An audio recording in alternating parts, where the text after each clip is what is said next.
Rossiya qishloqlaridagi holat.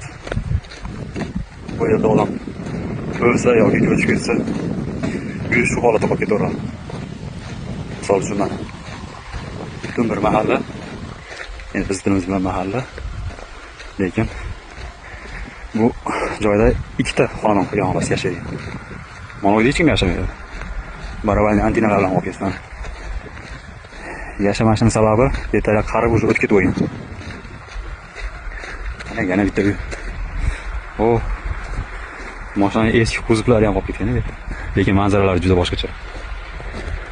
Hozir uzoqdan olishga harakat qilaman. Mana yana bitta uy.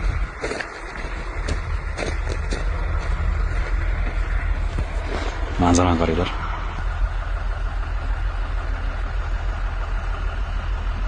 Orqalari Adir tagidagi uylar. Mayta uydan kechasini dimoqroq qolib qolasiz. Ular bu banya bo'lgan. Shuning uchun banya chirib tugab bo'lgan. Daraxt doskalardan qilingan. Yog'ochlardan qilingan banya. Tom qulab tushib, mo'risini o'zi qoplagan. Abdalish qarang sen.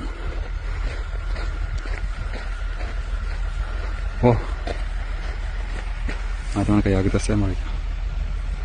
Hazır. Biliyorum, hesap olamıyorum.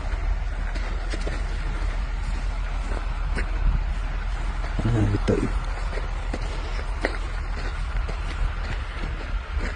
Lekin havasa manzarali joy bu uylar. Bu yer egasi qarovsiz ahvolda yotibdi. Dars ketsak dars chiqaveradi. Darshan shunaqa uylar 3-4 ta, keyin ikkita xonadon bor.